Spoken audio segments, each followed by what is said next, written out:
د کوژک ټنډیل چې په ایشیا کې د انګریزانو د سیول انجینرینګ یو شاهکار دی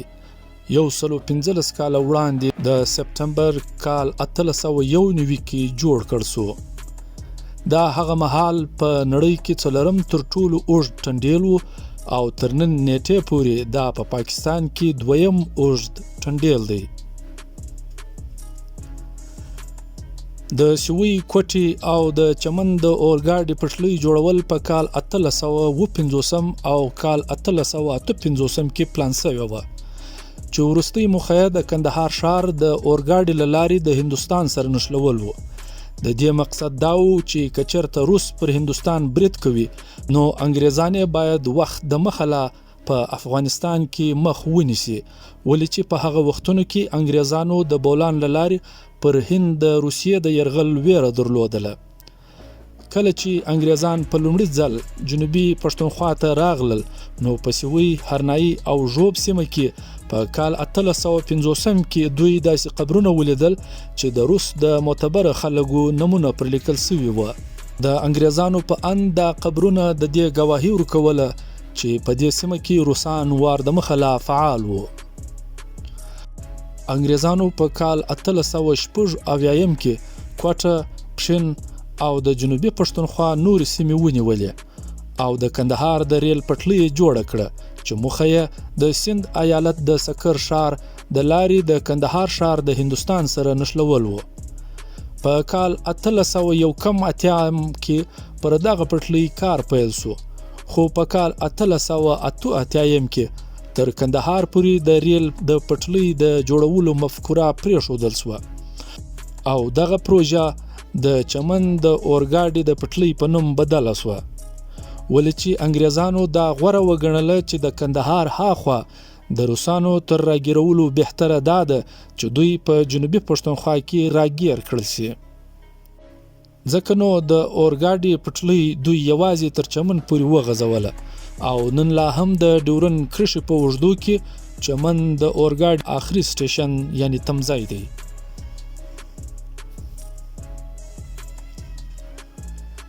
د سند ایالت د سکر د ښار څخه ټوله پټلۍ بې له کوم لوی خنډه په سهولت سره د کوژک د غره تر لمن پورې را رسېدلی سوه خو مخته د چمن ته د رسېدو لپاره د کوژک غر او دره یو ډیر لوی خنډ ثابت سو چې هیڅ د اورګاډي د پټلۍ لپاره مناسب نه و له همدې امله پریکړه وسوه چې د کوژک غر به د ټنډیل له لارې سروي کیږي او د همدې لامله دا پروژه د کوژک د ټنډیل په نوم ونومول سوله چون انګریزانو کوژک توری سم نسو تلفظ کولای نو دوی به کوژک ته خوجک ویل چې وروسته بیا د برطانوي هند په ټولو سرکاري کاغذانو کې او بیا وروسته د پاکستان په سرکار کې هم دغه نوم مسوا سو او نن لا هم په ټوله نړۍ کې کوژک ټونل د خوجک ټونل په نوم نومول شوی دی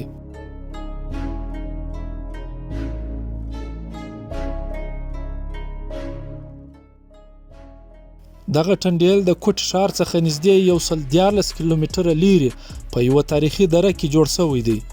د کوژک لاره د توبې کاکړۍ د غرونو په څنډ کې د خواجه عمران غره په اوږدو کې موقعیت لري دغه ټنډیل د سنځلي او شلاباغ کلیو ترمنځ پروت دی د شلاباغ تمځای ته په رسېدو سره د دغې درې د سمندر څخه د پورتوالي کچه 5394 فیټ ته رسیږي د کال 1940 څخه د مخه د اورګاډي دغه لاره په ټوله نړۍ کې د میوو د وړلو لپاره ډیره مشهوره وه د چمن څخه هر ورځ د میوو ډکه یوه اورګاډه وتله چې په یخي پوښلې ډبې به یې درلودلې او دغه په یخي پوښلې ډبو کې به د ټولې سیمې میوې د هندوستان ښارونو لکه کلکتې او چنای یعنی مدراس ته لیږدول کېدلې د کوژک د ټنډیل ټول اوږدوالی 3.912 کیلومتره یعنی 2.5 میله دی دا د جنوبي ایشیا تر ټولو لومړی ټنډیل و چې انګریزانو جوړ کړی و د دغه ټنډیل د جوړولو په وخت کې په هند کې د اوسپنې د جوړونې فابریکې یعنی کارخانې وجود نه لاره او نه هم په هند کې داسې انجینران و چې دغه حساس کار ته یې نقشه جوړه کړې وای، ځکه نو ټول تر ټوله اوسپنه او انجینران د انګلستان څخه راوغوښتل سول. د کارګرانو ډلې د هند له ټولو برخو او نورو هیوادونو څخه راټولې کړل سوي وې. د کوژک ټنډیل کارګران له هرات، سیستان، کندهار، غزنی، کابل، جلال آباد، سوات، بنو، کافرستان، کشمیر، تبت، پنجاب، مکران، د فارس خلیج او زنجبار څخه راټول کړل سوي وه. د درنو بارونو لپاره د هزاره کارګرو ټولۍ، د ترکاڼۍ لپاره د پنجاب د سیکانو ټولۍ او د خښتو د جوړولو او پخولو لپاره د بنګالي کارګرو ټولۍ په کار ګمارل سوي وې. د دې پرته په 15 کسانو مشتمله د ماهر ماین کیندونو ټولۍ د انګلستان انګریزان و چې په نړۍ او انګلستان کې ډېری نور ماینونه هم کیندلي وه. د کوژک ټنډیل کار د کال 1888 د اپریل پر 14 پیل سو او لومړی د اورګاډي انجن د 1891 کال د سپټمبر پر 15 لدې ټنډیل څخه په کامیابی سره تیر سوه. د کوژک د ټنډیل په جوړونه کې په زرګونو کارګرانو کار کاوه، نو په سیمه کې د څښاک پاکې اوبه نه وې. له همدې امله هر ورځ تر 80 ټنو پورې اوبه د ریل له لارې د ټنډیل ځای ته لیږدول کېدې. د کوژک دره د سړو بادونو له امله هم مشهوره ده چې د ژمي په موسم کې دلته رااولوزي او د ټنډیل د جوړولو په پړاو کې د نمونیا یا د تورې ټوخي له امله ډیر خلک مړه سوي وه. د کال 1890 او 91 په ژمي کې د ټایفاید یا اوږدې تبې ناروغۍ په 4 میاشتو کې 800 کارګران ووژل. سخت موسم او ناروغۍ یوازینۍ ننګونې نه وې چې د کوژک ټنډیل کارګر ورسره مخامخ سوي وه. د ټنډیل دواړو غاړو څخه کار پیل سوی و، خو د سروې د ځینو تېروتنو له امله دواړه لوري په مرکز کې سره چپ سوې. له دې لامله د ټنډیل انجینیر د ځان وژنې هڅه هم کړې وه، خو په دویمه سروې کې دغه تېروتنه سمه سوه او دواړه تونلونه په مرکز کې سره یو ځای سول. خو د ټنډیل په مرکز کې یو ډیر لوی خم رامنځته سو، ولې چې د دواړو غاړو څخه کارګرو یو د بل پر پیمانه برابره کیندنه نه و روانه کړې. د ټنډیل په منځ کې د دغه خم په ځای کې یو اتوماتیک زنګ یا غنټۍ ولګول سوله. کله چې اورګاډه له دې خم څخه تیریږي نو دغه زنګ غږ کوي چې په غږ سره دا معلومیږي چې اورګاډه د ټنډیل منځ ته رسیدلې ده. دا اتوماتیک زنګ لا اوس هم کار کوي. د کوژک په ټنډیل کې 19 میلیونه یعنی 60 لکه ته نږدې خښتې وکارل سولې. دغه خښتې همدالته کارګرو جوړولې او همدالته یې په بټیو کې پخولې. د کیندنې په وخت کې به په ټنډیل کې 6550 شمع یا څراغونه د رڼا لپاره لګول سوي وه.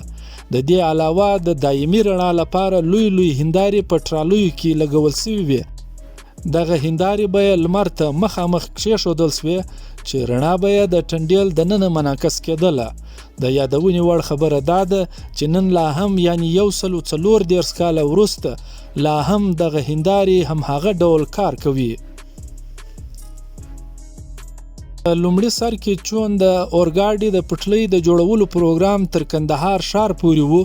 خو وروسته انګریزانو خپل پلان بدل کړ چې د روسانو مخ په کندهار کې نه بلکې د ډیورنډ دې غاړې ته پرتې پښتني سیمو کې باید ونیول سي. نو کله چې د اورګاډي د پټلۍ کار تر چمن پورې بشپړ کړل سو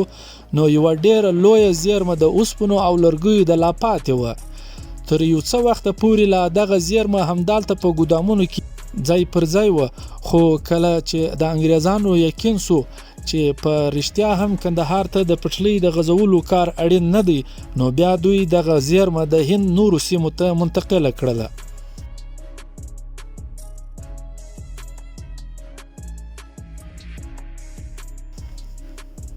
یوه مشهوره افسانه دا ده چې شیلاباغ د شیلا نومي هندي نڅاګرې په نوم مشهوره سوی دی.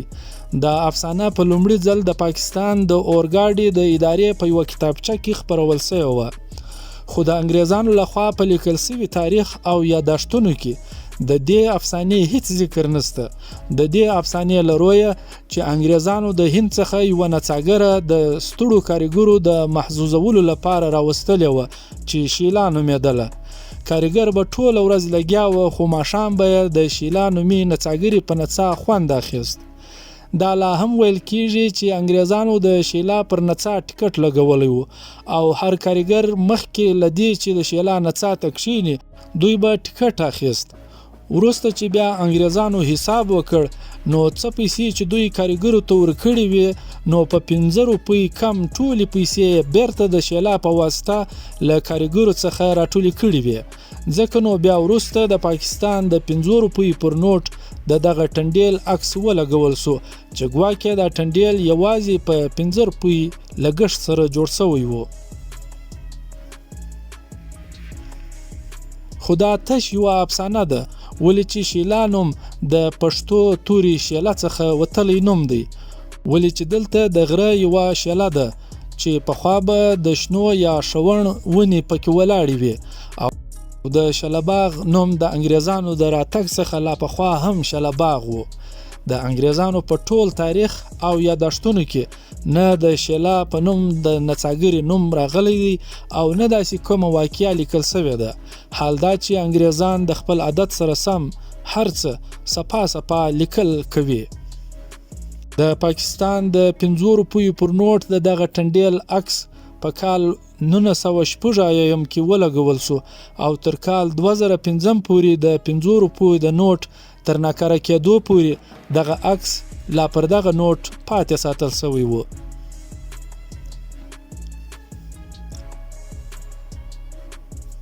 د خوجک ټونل سره یوه په زړه پورې پیښه د باچا امان الله خان شاهي سفر په اړه ده. د 1922 کال د دسمبر په میاشت کې د افغانستان باچا امان الله خان او د هغه ملکې هند، مصر او اروپا ته 2 میاشتنی رسمي سفر پیل کړ. د دې سفر موخه د افغانستان د عصري کولو د لارو چارو زده کول و.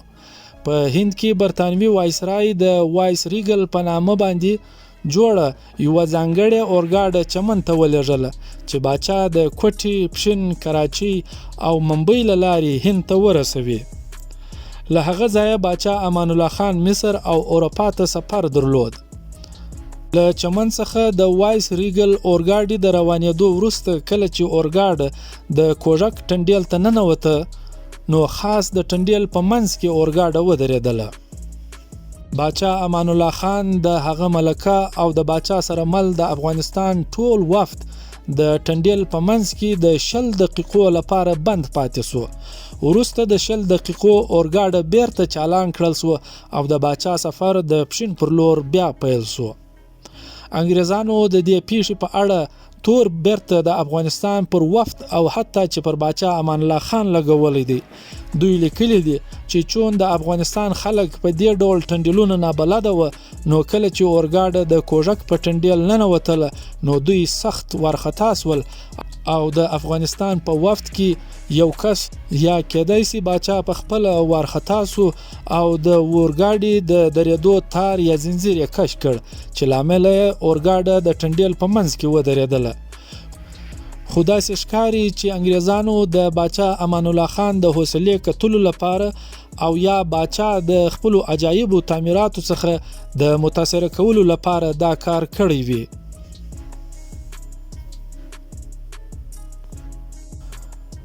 د کوژک ټنډیل د جوړونې پر مهال چې څه عکسونه اخیستل شوي دي دا ټول په حادثاتي بڼه اخیستل شوي دي. انګریزانو هیڅ داسې مشخص پلان نه درلود چې یو فوټوګرافر دی د دې کار لپاره ګمارلی وي. دا ټول عکسونه د فوټوګرافر فرید برمنر لخوا اخیستل شوي دي.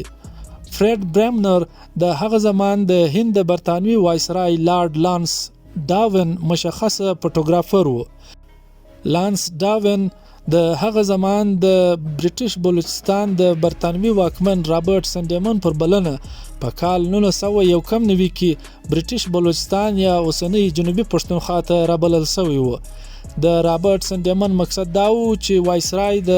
بلوچستانو د خان افکلات سره وویني. د خان افکلات سره د برطانوي وایسرای د غونډو او ناستو پاستو د عکسبندۍ لپاره دغه عکاس هم د وایسرای په پلاوي کې ورسره و.